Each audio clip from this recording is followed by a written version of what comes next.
बिस्मिल्लाहिर्रहमानिर्रहीम। अस्सलाम वालेकुम नाज़रीन, आप यूट्यूब चैनल देख रहे हैं। मैं इमरान खान हूँ। इससे पहले कि मैं वीलॉग शुरू करूँ, आज मेरी एक बात की तस्दीक कर दी, मेरी खबर की 3.5 साल के बाद मरियम नवाज़ ने। और मैंने 3.5 साल पहले एक खबर दी थी और उसकी तस्दीक नहीं हो रही थी। बहुत सारे लोगों ने कहा कि शायद ये खबर दुरुस्त नहीं है, लेकिन आज 3.5 साल के बाद तस्दीक हुई। मैंने बताया था कि मरियम नवाज़ जब नैब की हिरासत में थी तो इन्होंने अपने पास एक टेलीफोन छुपा कर रखा हुआ था जो उन्हें कुछ पुलिस वालियों ने दिया था। रिश्वत विश्वत दे के इन्होंने तरीका चला के टेलीफोन पहुंचा दिया था। और वो जो आईफोन था उसके ज़रिए से मरियम नवाज़ बहुत सारी जगहों पे राब्ते में थी। और फिर वो आईफोन जब उनसे लिया गया तो उस वक्त उन्होंने धमकाया था। जब वो पुलिस वाली पकड़ी गई तो उसके मोबाइल फ़ोन से पता चला कि वो मरियम नवाज़ को गुड़िया बाजी कहकर बुलाती है, क्योंकि मरियम नवाज़ को घर में गुड़िया बाजी कहकर बुलाते थे। ये खबर मैंने उस वक्त दी थी। तो मरियम नवाज़ ने कंफर्म किया बच्चों से मुलाकात करते हुए कल कि मुझे भी घर में गुड़िया कहते हैं। तो ये एक तरह से कंफर्मेशन है, क्योंकि ये नाम इससे पहले कोई नहीं जानता था, किसी को आइडिया नहीं था। ये मैंने पहली मरतबा 3.5 साल पहले बताया था कि ये एक्चुअली वो जो पुलिस वाली पकड़ी गई थी उसके मोबाइल के अंदर से ये सारी बातें निकली थी। और ये वहाँ पर नैब के दफ्तर में भी मोबाइल इस्तेमाल, ये जालसाज हैं। ये इन्होंने तो जेलें काटी नहीं, ये तो अपने घर वालों से हर पल राब्ते में रहते थे। जेलों के अंदर भी इनको खसूसी सहूलियात थी, वीवीआईपी किस्म के इनको कमरे मिले हुए थे, तमाम घर जैसा माहौल था, घर के मुलाजमीन तक इनको मैसर रहते थे, अपने ज़ाती डॉक्टर्स इनके साथ रहते थे। तो इनकी तो मौजें थी। नाज़रीन, अब आ जाएँ खबरों की जानिब। जो तीनों दरिया हैं उनमें एक बार फिर पानी की सतह ख़तरनाक हद तक बुलंद होना शुरू हो गई है। दरिया रावी से जो इतलात आ रही हैं वो उतनी ख़तरनाक नहीं है जितनी खौफनाक इतलात एक मरतबा फिर दरियाए चनाब से और दरियाए सतलुज से आ रही हैं। भारत में बारिशें बिल्कुल नहीं रुक रही। हमने जितनी मालूमात इकट्ठी की हैं उन तमाम मालूमात में हिमाचल के इलाके को तो बल्कि भारत में आफत ज़दा करार दे दिया गया है। वहाँ तो बारिश रुकने का नाम ही नहीं ले रही। जम्मू के इलाके में, मकबूजा कश्मीर के इलाकों में जितने दरिया हैं उन सब में तुग़यानी है और उनका पानी जो है ख़तरनाक लेवल से ऊपर चल रहा है। और ये सारा पानी दाखिल हो रहा है मराला से पाकिस्तान में, यानी ये भारत से पाकिस्तान में दाखिल होता है। हेड मराला से ये पानी गुजरता है। वहाँ पे अभी भी 5.5 लाख क्यूसिक का पानी का रैला गुजर रहा है और 5 लाख क्यूसिक पानी पीछे से आ रहा है। तो ये बड़ी ख़तरनाक सूरत हाल है। हेड मराला की वीडियो मैं देख रहा था, शाम के वक्त हमने मंगवाई थी कल। तो उस वीडियो में दिखाई दे रहा है कि अगर पानी ज़्यादा मज़ीद आता है तो फिर ये एक बड़े सैलाब की सूरत इख्तियार कर लेगा और मज़ीद नुकसान हो जाएगा। जो नशेबी इलाके हैं वहाँ से पानी इससे पहले कि निकाला जाता, मज़ीद पानी वहाँ से इकट्ठा होना शुरू हो गया है। लोग बार बार इस बात का शिकवा कर रहे हैं और ये शिकवा पूरे पंजाब से आ रहा है कि जो बंद तोड़े जा रहे हैं वो अपनी चॉइस के तहत तोड़े जा रहे हैं। ताकतवर लोग, बड़े लोग, मिलों के मालिकान, शुगर मिलों के मालिकान, जागीरदारों के बागात, उन सारी चीज़ों को बचाया जा रहा है। गरीबों की ज़मीनें और उनके मकानात डबोए जा रहे हैं। जो बेइख्तियार लोग हैं, जिनके पास कोई ज़्यादा इख्तियार नहीं है, जो किसान है, और किसान से तो पता नहीं किस बात का शरीफ खानदान जब इक़्तिदार में आता है ये किसान से बदला लेता है। नवाज शरीफ इक़्तिदार में आया, उसने जिद लगा ली कि मैंने आलू 5 रुपए का बेचना है। वो जो बेचारे किसान ने इतनी मेहनत करके आलू उगाया था और इतनी मेहनत करके उसने फसल तैयार की थी, उसका बेड़ा गर्क कर दिया पकड़ के। अब बेटी का ये दावा है कि जी मैंने रोटी 14 की बेचनी है और मैंने किसान पे ही डालना है सारा, और अब जो है रोटी बेच के दिखाएं 14 की, इनको सब्सिडी देनी पड़ेगी, उसके बगैर ये मुमकिन नहीं है। लिहाजा सूरत हाल आपके सामने। किसान को तो इन्होंने तबाह बर्बाद किया है। अब तीनों दरियाओं में एक मरतबा फिर पानी की सतह खतरनाक हद तक बढ़ रही है। झेलम से नीचे के जितने भी एरियाज हैं, जैसे गुजरात में बताया जा रहा है कि रात गए पानी दाखिल हो गया, बहुत सारे इलाकों में बगैर वार्निंग के पानी दाखिल हो गया। कई जगहों पे जहाँ पे बंद टूटते हैं वहाँ पे पेशगी कोई इतला नहीं दी जाती और लोग अपने घरों में होते हैं, अचानक पानी आ जाता है, लोगों को अपना सामान छोड़कर भागना पड़ता है। अब एक बयानिया ये भी बनाया जा रहा है कि ये भारत ने जारहियत की, आबी जारहियत की है, लेकिन हमने भारत के विजुअल्स निकाले और वहाँ की सूरत हाल देखी तो भारत में भी लगभग 1000 देहात ज़ेरे-आब आ गए। वहाँ पे बहुत सारे लोगों की हलाकतें हुई हैं। 300 लोग तो हिमाचल में मारे गए हैं, उसे आफत ज़दा करार दिया गया है। तो ये कोई छोटी आफत नहीं है भारत में। मैंने वहाँ पे ऐसी वीडियोस देखी हैं कि 200 150 भैंस जो है लोगों की वो पानी के अंदर बह रही है और उनके बचने के इम्कानात भी कुछ नहीं है। और भैंस जिस पानी में बह रही है, भैंस का अच्छा खासा 6 फुट का कद होता है, तो वो 10-10 फुट 15-15 फुट पानी जो है वो रास्तों के ऊपर जमा है। गलियों के अंदर कश्तियां चल रही हैं भारत के अंदर, जो देहात की गलियां हैं बहुत बुरे हालात हैं भारत में भी, लेकिन उनके पास क्योंकि वसाइल ज़्यादा हैं, उनके पास जदीद मशीनरी है, उनकी ब्यूरोक्रेसी इस मामले के लिए अलग से ट्रेंड है, फिर उनकी पुलिस बदतमीजी भी नहीं करती, तो वो रिलीफ के ऊपर बेहतरीन काम कर रहे हैं। पाकिस्तान में रिलीफ का काम ही नहीं हो रहा। पहले फौज रिलीफ का काम किया करती थी, अब वो भी दिखाई नहीं दे रहे। जो इदारे हैं वो जीरो चल रहे हैं। जो सूबाई हुकूमत है वो सिर्फ टिकटॉक्स बनाने के अंदर मशगूल है, वो कोई और काम कर ही नहीं रहे। लिहाजा भारत के बारे में ये बार बार कहना कि वो भारत अभी जारहियत कर रहा है, तो ये वाला पानी वो अपने डैमों में कैसे रोक लेता? यानी जब डैम फुल हो जाता है तो आपको उसके दरवाजे खोलने पड़ते हैं जब पीछे से पानी आता है। आप डैम के गेट्स नहीं खोलेंगे तो क्या होगा? डैम फट जाएंगे, टूट जाएंगे। और अगर डैम टूट गए तो क्या होगा? डैम अगर तबाह हो जाते हैं तो उसके बाद उस लेवल का सैलाब आता है कि जिसको कोई भी नहीं रोक सकता। लिहाजा भारत को अपने डैम्स के दरवाजे खोलने पड़े। सवाए रावी के ऐसी कोई और शिकायत मौजूद नहीं है। जो रिपोर्ट्स हैं हमारे पास उनके मुताबिक कि भारत ने वक्त से पहले आगाह ना किया हो पाकिस्तान को। ख्वाजा आसिफ ने यह बात की थी, लेकिन ख्वाजा आसिफ को झूठा करार दे रही है उनकी पार्टी, क्योंकि PMLN ने और स्टैब्लिशमेंट ने यह फैसला किया है कि कल को यह सारा कुछ हम भारत के खाते डाल देंगे। ये सौदा पाकिस्तान में आसानी से बिक जाता है ना, तो ये सौदा पाकिस्तान में हम ऐसे बेच देंगे कि भारत ने अपनी शिकस्त का बदला लेने के लिए पाकिस्तान पे आबी जारहियत की है और पाकिस्तान पे पानी छोड़ा है। हालांकि भारत के अंदर बहुत नुकसान हुआ और पाकिस्तान के अंदर भी बहुत नुकसान हो रहा है। पाकिस्तान की तैयारी नहीं है। अभी भी जो बंद खुद से टूट जाते हैं, पूरे पूरे इलाके डूब जाते हैं, वहां उन्हें कोई आगाही नहीं करता। अक़वाम मुत्तहिदा की रिपोर्ट जो है वो पाकिस्तान के अंदर जो बातें की जा रही हैं उनसे मुख्तलिफ है। UNDP और जो दीगर इदारे हैं वो ये कहते हैं कि 2 सितंबर को उनकी जो रिपोर्ट आई वो मैं आपको बता रहा हूं कि 1,04,00,000 अफराद मुतासिर हुए हैं और बड़ी तादाद में लोग बेघर हो गए हैं पाकिस्तान में। ये एक बहुत बड़ा डाटा है, बड़ी खौफनाक सूरत हाल है। लेकिन पाकिस्तान की एस्टेब्लिशमेंट ने, हुकूमत ने फैसला किया ये भारत के खाते में डालना। ख्वाजा आसिफ ने कहा कि नहीं, इसको भारत की आबी जारहियत नहीं कहा जा सकता। वज़ीर दिफा है, वो जानते हैं कि इंफॉर्मेशन आ रही है भारत से। हाँ, वो आपका दोस्त तो नहीं है कि आपको उस तरह बताया जैसे दोस्तों को बताया जाता है, लेकिन हिफ्ज़े बात मुक़द्दम अपनी जिम्मेदारी वो पूरी कर रहा है। और देखिए, ये सैटेलाइट का दौर है, ये दौर है सोशल मीडिया का। इस पे भारत अगर आपको इंफॉर्मेशन नहीं भी देता तो आपको ज्यादातर चीजों की इंफॉर्मेशन पहले से रहती है। हाँ, ये जरूर है कि जब वो अपने गेट्स खोलता है डैम्स के तो वो पाकिस्तान को आगाह करता है, और जब वो नहीं आगाह करता तो वहां पर आपका शिकवा बनता है। ये दुरुस्त बात है। तो नाज़रीन, अक़वाम मुत्तहिदा की रिपोर्ट भी मैंने आपको बताई कि सूरत हाल क्या है, लेकिन ख्वाजा आसिफ में बात हो रही थी। ख्वाजा आसिफ पे जो है वो छोड़ दिए गए हैं PMLN के हमलावर, क्योंकि ख्वाजा आसिफ कुछ ऐसी बातें करना शुरू हो गए हैं जो नवाज शरीफ को, शहबाज शरीफ को इन्हें पसंद नहीं है। ZKB वाला मामला ख्वाजा आसिफ दिल पे ले गए कि इन्होंने ऐसे प्रोजेक्ट बनाए हैं जो करप्शन वाले हैं, 2 नंबर हैं, फ्रॉड है और ये पैसा खिलाते हैं सबको। तो नवाज शरीफ खुद उसकी तारीफें करते रहे हैं। लिहाजा इस पर फिर हनीफ अब्बासी साहब को मैदान में उतारा गया। उन्होंने ख्वाजा आसिफ पे चढ़ाई कर दी कि जनाब आपकी वीडियोस निकल आएंगी, आपका ये निकल आएगा, आप हाइब्रिड निज़ाम कहते हैं, क्यों कहते हैं, ये तो आप हमारी बेइज्जती कर रहे हैं पूरी दुनिया के अंदर। तो ख्वाजा आसिफ के खिलाफ जो है, और वो ये पंजाब से जो इंफॉर्मेशन मिनिस्टर है उसने भी, अलग पीपल्स पार्टी में थी जब ख्वाजा आसिफ कुर्बानियां दे रहा था PMLN के लिए, या नवाज शरीफ के साथ जब ख्वाजा आसिफ खड़ा था उस वक्त ये जो खातून है आजकल पंजाब में इंफॉर्मेशन मिनिस्टर, ये पीपल्स पार्टी में होती थी। लेकिन आप देखें, ये अब उठ के ख्वाजा आसिफ के ऊपर अटैक कर रही है या ख्वाजा आसिफ को गलत करार दे रही है। तो ठीक है, ये तो सियासत में चलता है। यही काम जो है पहले चौधरी निसार के साथ भी हुआ था। चौधरी निसार जो है वो ज़रा गैरतमंद आदमी थे, जान छुड़ा के टाइमों टाइम निकल गए, लेकिन ख्वाजा आसिफ साहब अभी तक फंसे हुए हैं उसी पार्टी के अंदर। किसी भी सीनियर आदमी की यहाँ पे कोई इज्जत नहीं है जब से नवाज शरीफ साहब ने अपनी साहबजादी को इस मैदान में उतारा है। साहबजादी भी ऐसी है कि एक के बाद एक झूठ इनका पकड़ा जा रहा है। बड़े बड़े मजेदार झूठ है, मैं आपको दिखाता हूं। ये देखें, ये एक मरियम नवाज ने ट्वीट किया और ट्वीट के अंदर मरियम नवाज ने दिखाया, 1 सितंबर को ट्वीट किया। ये रेड कलर के आपको 2 बॉक्स नजर आ रहे हैं। ये जब फ्लड आए थे तो हमने भी बनाए थे। तो ये 2022 में वो कह रही है ये जो है ना, ये टेम्पररी बनाए गए हैं सैनिटेशन फैसिलिटीज नहाने धोने के लिए, ये बना दिए गए हैं सैलाब मुतासरीन के लिए, जहाँ पे सैलाब ज़दा इलाके हैं वहाँ पे। तो मरियम नवाज ने इसे अपने खाते में डाल लिया। अब इसका पोल खोल लिया जिन्होंने ये बनाए थे।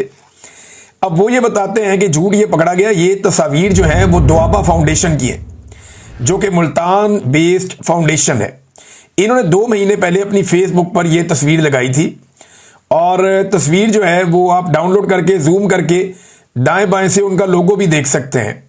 लेकिन गुड़िया बाजी ने जो है, मैडम गुड़िया ने इनको अपना काम कहकर अवाम को चूना लगा दिया। ये नाजरीन, एक मरियम नवाज का झूठ पकड़ा गया, ये दूसरा झूठ देखिए मरियम नवाज का एक और पकड़ा गया। मरियम नवाज ने फोटो लगाया एक लैट्रीन का, बाथरूम का, वीआईपी किस्म का बाथरूम। वो कह रही है जी, innovated portable washroom constructed and placed at relief camps in Chiniot, कि चनियोट का जो हमारा रिलीफ कैंप है वहां पे पोर्टेबल जबरदस्त किस्म के जो बाथरूम है वो बनाकर लगा दिए गए हैं। ये मरियम नवाज साहबा ने दावा किया। अब जनाब जब इसके ऊपर तहकीक की, अब आपको पता है डिजिटल मीडिया का दौर है, डिजिटल मीडिया जो है वो दंगा करता है, तो उन्होंने बताया कि तस्वीर मोबाइल रिकॉर्ड के मुताबिक 2023 की है और जब इसे गूगल से चेक करवाया गया तो पता चला कि ये OLX से उठाई गई एक तस्वीर है। यानी ये तस्वीर जो है वो पहले OLX पे लगी हुई थी और 2023 में 9:03 और आगे जो है वो 2:29 आगे इसका वो सारा ड्यूरेशन लिखा हुआ है। तो ये जो फोटो है ये OLX से मरियम नवाज साहबा ने उठाई और उठा के यहां पे पेल दी। तो ये बड़ा सीरियसली मरियम नवाज को देखना पड़ेगा कि कौन उनको बेइज्जत करवा रहा है और वो क्यों लगातार अपनी बेइज्जती करवाने पर तुली हुई हैं। इससे पहले भी उन्होंने बहुत सारी ऐसी चीजें शेयर की जिनका हकीकत से कोई ताल्लुक नहीं है, ना मरियम नवाज का ना उनकी हुकूमत से कोई ताल्लुक है। हत्ता कि आज ऐसी रिपोर्ट्स आई हैं कि जहां पे हुकूमत ने कैंप्स लगाए हैं कि यहां पे सैलाब मुतासरीन को रखा जाए और सैलाब मुतासरीन वहां पहुंचे हैं तो वहां हुकूमत खाना नहीं दे रही, वहां खाना कुछ और तंजीमें दे रही हैं। लेकिन उन तंजीमों को सख्ती से मना किया गया कि खाना खिलाना है तो खिलाओ, लेकिन मरियम नवाज के अलावा किसी का फोटो नहीं लगेगा। तो ज्यादा से ज्यादा जब वो तंजीमों के लोग हैं वो इतनी बात करते हैं, ठीक है यार हम किसी का नहीं लगाते, मरियम नवाज का भी ना लगने दें। तो इस पे बाज़ औक़ात सौदा हो जाता है बाज़ जगहों में, लेकिन बाज़ जगहों में जिद की जाती है कि मरियम नवाज का फोटो, बैनर, पोस्टर हर जगह पे लगा हुआ होना चाहिए, क्योंकि ज़हनी मरीज़ है ऐसा लगता है और उन्हें अपने अलावा किसी और को देखना पसंद ही नहीं है। तो इस किस्म की जब आपकी आदत हो जाए ना तो फिर आपको कोई और दिखाई दे तो गुस्सा चढ़ता है, ये सूरत हाल है। तो नाज़रीन एक और है, मजीद कर्जा लेने की पाकिस्तान ने तैयारियां शुरू कर दी हैं। इस हवाले से जो न्यूज़ आई है वो बड़ी खौफनाक है। सैलाब के बाद मालियाती दबाव, हुकूमत का 4,800 अरब रुपए मजीद कर्जा लेने का मनसूबा, 5,000 अरब का मजीद कर्जा पाकिस्तान लेगा सैलाब के बहाने। और इससे पहले पाकिस्तान जो कर्जा ले चुका है ये गुज़िश्ता कुछ अरसे में, वो बहुत बड़ी मिकदार में पाकिस्तान ने लिया है। अब इस तरह अगर पाकिस्तान कर्जा लेता रहेगा तो ये कर्जा वापस किसने करना है? ये वापस भी तो करना है कर्जा। अब ये हुकूमत कर्जा लेती जा रही है और महंगा कर्जा लेती जा रही है, तो ये कर्जा वापस कौन करेगा? इस सवाल का जवाब हमें कोई नहीं देता। एक और चीज नाजरीन, एक बंदा तो गिरफ्तार हुआ, ये थीम पार्क सोसाइटी है जिसके अंदर पानी घुस गया था रावी का, इसको पकड़ लिया एंटी करप्शन ने और वो कह रहे हैं जी कि ये जो बंदा है इसका NOC भी नहीं था और ये गिरफ्तार हो गया, लिहाजा लोग यहाँ पे प्लॉट्स ना लें और इससे जान छुड़ाएं। अब ये इंतहाई बेवकूफ़ आदमी, इसको भी चाहिए था कि अलीम खान की तरह सियासत भी कर लेता, कहीं से MP MNA बन जाता, एस्टेब्लिशमेंट का टाउट बन जाता और जूते पॉलिश करना शुरू कर देता या ताल्लुकात अच्छे एस्टेब्लिशमेंट से बना लेता, एक कठपुतली बनकर रहता, तो इसको कोई इसकी हवा को भी ना देख सकता। देखें ना, अलीम खान का और इसका जुर्म एक जैसा है।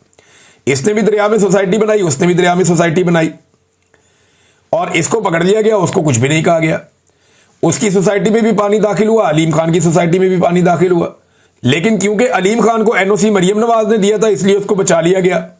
अब इस बंदे को इसने ब्यूरोक्रेसी से लिया होगा इसलिए इसको फंसा दिया गया। लेकिन आप याद रखिएगा और कोई नहीं फंसेगा, यही बंदा फंसना था। अलीम खान को गिरफ्तार करें ना, उसके खिलाफ कानूनी कार्रवाई करें, उसका नाम ECL में डालें कि इतना अरबों रुपया लोगों से कमा लिया भाई आपने, ये लोगों के घर डूब गए हैं, इसका जवाब कौन देगा? अब जिन घरों की बुनियादों में पानी भरा है उनकी जो पायदारी है वो कब तक कायम रहेगी, ये भी एक बड़ा सवाल है। इसका जवाब हमारे पास नहीं है। जो लोग टेक्निकल लोग हैं, जो कंस्ट्रक्शन को जानते हैं, वो बता सकते हैं कि इसका क्या मतलब है कि इतने दिनों तक घरों में पानी भरा रहे तो उनकी बुनियादों को क्या नुकसान पहुंचता है। नाज़रीन, शहबाज शरीफ साहब जो है वो दौरा कर रहे हैं, इसके ऊपर लोग अलग अलग राय दे रहे हैं।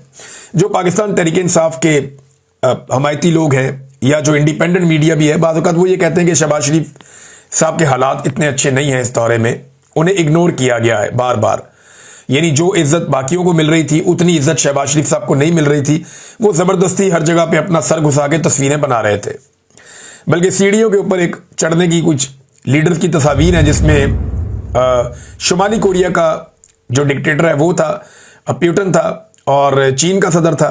तो ये तीनों वो लोग हैं जो वेस्ट और अमेरिका के बहुत मुखालिफ समझे जाते हैं, और उनके बीच में लाइनों को चीरते हुए किसी तरह शहबाज शरीफ साहब आगे पहुंचने की कोशिश कर रहे थे। तो जिस हद तक बेचारे वो पहुंच पाए, वो वहां तक पहुंच गए। तो उन्होंने वहां अपनी वो बनाई है, उनके साथ एक अपीयरेंस शो की है, लेकिन इसको दुनिया कैसे देखेगी ये भी एक अजीब चीज़ है। इन्हें ये भी याद नहीं रहा, हीट ऑफ द मूवमेंट में ये बहुत ज़्यादा आगे निकल गए। अब शहबाज शरीफ साहब जो हैं उनको इग्नोर किया जाता है बार बार, और आर्मी चीफ जो है वो हाईलाइट होते हैं, और कुछ लोग दावा करते हैं बहुत इज्जत मिल रही है शहबाज शरीफ साहब को। तो ठीक है जी, मिल रही होगी इज्जत, लेकिन इसका फायदा क्या हो रहा है पाकिस्तान को? क्या कोई सरमायाकारी पाकिस्तान में आ रही है?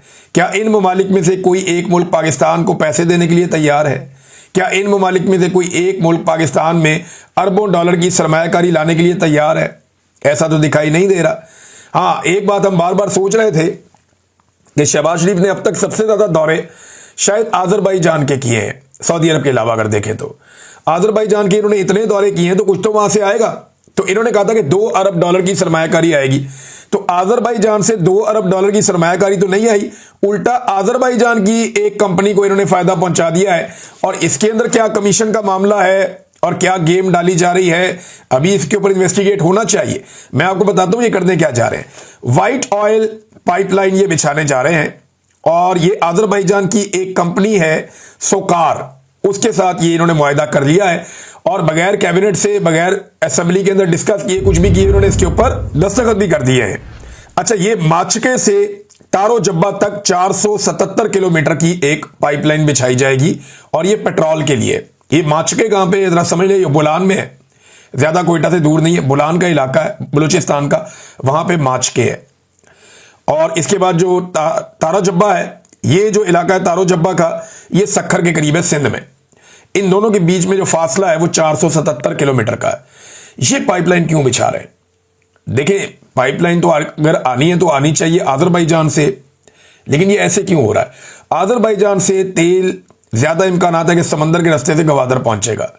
गवादर से ये उस तेल को डालेंगे एक टैंकर में और उसको लेकर आएंगे माचके में, यहां से उसको पाइपलाइन में डालेंगे और निकालेंगे सक्कर के करीब तारो जब्बा से, और वहां से दोबारा टैंकर्स में डालेंगे, और फिर जहां इन्होंने लेकर जाना है ये ऐसे करेंगे। रिफाइनरीज बीच में भी होंगी। तो मामला ये है कि ये पाकिस्तान के एक सेंटर में अगर आप नक्शा देखें, बोलान से लेकर ये सक्कर तक का, तो इसके बीच में ये पाइपलाइन डालने की क्या तुक है, इसकी वजह क्या समझ आती है किसी को? अच्छा, ये पाइपलाइन अगर डालेंगे तो इस पाइपलाइन के बाद इनको और डालनी पड़ेगी। अब इसके तबाह होने के भी इम्कान आते हैं, वहां पे दहशतगर्दी के बड़े वाकयात हो रहे हैं। तो ये पाइपलाइन डाल के एक्चुअली हासिल क्या करना चाहते हैं? ये पाइपलाइन का मुआहदा बड़ा खौफनाक है। इसका मुआहदा जो किया जा रहा है वो किया जा रहा है बिल्कुल IPP के तर्ज पे, और वो भी डॉलर्स में, कि आजरबाईजान की कंपनी आके यहां पे ये पाइपलाइन डाल देगी, 300 मिलियन डॉलर्स यहां पे लगा लेगी, और जब यहां पे पाइपलाइन डल जाएगी तो उसके अंदर से तेल गुजरे, उसके अंदर से तेल ना गुजरे, आपको पाइपलाइन के पैसे देने पड़ेंगे। यानी जैसे कि IPP में मुआहदा था ना कि चाहे आप बिजली बनाएं, चाहे आप बिजली ना बनाएं, आपको हम बिल अदा करेंगे, आपको हम पैसा देंगे अरबों रुपया, और डॉलर रेट के हिसाब से देंगे। यही मुआहदा शहबाज शरीफ ने किया इस पाइपलाइन में कि चाहे इसमें से तेल गुजरे, चाहे इसमें से तेल ना गुजरे, हम आपको इस पाइपलाइन का किराया मुहैया करेंगे हर महीने के हिसाब से या हर दिन के हिसाब से, डॉलरों के रेट पे। ये है वो 2 नंबरी जो पाकिस्तान के साथ माजी में की गई, और यही 2 नंबरी पाकिस्तान के साथ अब भी की जा रही है। वजारत खजाना ने भी मना किया, तवानाई की वजारत ने भी मना किया, बैनुल-अक़वामी तौर पे भी सबने कहा ये पागलपन है, लेकिन इन्होंने कर लिया। अब पता नहीं इनका क्या ताल्लुक है इल्हाम अलीयव साहब से, जो आजरबाईजान के सदर हैं। ये उनको जा जाके जफ्फियां डालते हैं, उनके साथ मिलकर इन्होंने ये मुआहदा कर लिया है। ये पता करना पड़ेगा कि ये सोकार नाम की कंपनी है, ये किसकी है और इसके पीछे कौन है। देखिए, दुनिया पाइपलाइन डालती है, बड़ी बड़ी लंबी पाइपलाइन डालती है। यानी आइकॉन एक रूस की पाइपलाइन है, दुनिया की सबसे लंबी है, 4857 किलोमीटर है। ये साइबेरिया से लेकर बैरुल काहिल तक जाती है। उन्होंने अफ्रीका तक अपनी पाइपलाइन डाली हुई है। चीन के अंदर 2 बड़ी लंबी पाइपलाइन है, west east 1 and west east 2, बहुत लंबी पाइपलाइन, दुनिया की दूसरी सबसे लंबी लाइनें हैं ये। लेकिन वो डालते हैं पाइपलाइंस और उनको इस्तेमाल करते हैं, और वो उनके मुल्क डालते हैं। ये कंपनी को बुला रहे हैं, उसे कह रहे हैं जी आप पाइपलाइन डाल दें, तेल हम इसमें डालें या ना डालें, हम पाइपलाइन का पैसा आपको देते रहेंगे, बिजली आप बनाएं या ना बनाएं, हम बिजली का बिल आपको देते रहेंगे कैपेसिटी पेमेंट की मद में। ये इस तरह की गेम इन्होंने दोबारा पाकिस्तान के साथ डाल दी बदकिस्मती से, और ये डकैती दिन दहाड़े पड़ी है, लेकिन कोई मानेगा ही नहीं। कौन इसके ऊपर तवज्जो देगा? एस्टेब्लिशमेंट का हाथ उनके सर के ऊपर है और उनके अपनी सारी उंगलियां घी में और सर कढ़ाई में। मौजें लगी हुई हैं सरकार की, कोई इन्हें पूछने वाला नहीं है। एक के बाद एक 2 नंबर मंसूबा ये लेकर आ रहे हैं पाकिस्तान में। नाज़रीन, एक और चैनल बड़ा मजेदार सामने आया और इसका नाम है जी ओशियन न्यूज। सबसे पहले खबर ये आती है कि जनाब ये ओशियन न्यूज जो है, ये कोई ऐसा शो किया गया कि कोई यूके का चैनल है गैर मुल्की, और वहां पे आसिम मुनीर साहब की बहुत तारीफें हो रही हैं। जब इस चैनल के ऊपर आसिम मुनीर साहब की बहुत ज्यादा तारीफें हुई तो फिर इस चैनल को इन्वेस्टिगेट किया गया और देखा गया ये चैनल एक्चुअली है क्या। तो पता चला जनाब कि इस चैनल के यूट्यूब के ऊपर सिर्फ 122 सब्सक्राइबर हैं। अगर आप यूट्यूब पे इसको चेक करें तो ये चैनल पाकिस्तान लिखा हुआ है इसके ऊपर कि ये पाकिस्तान से बना है, अंदाजा करें आप। और इसके अलावा जो इसका ट्विटर है या जिसको एक्स बोलते हैं, उसके अंदर जो पुरानी ट्वीट्स है सारी, वो सारी उर्दू में है।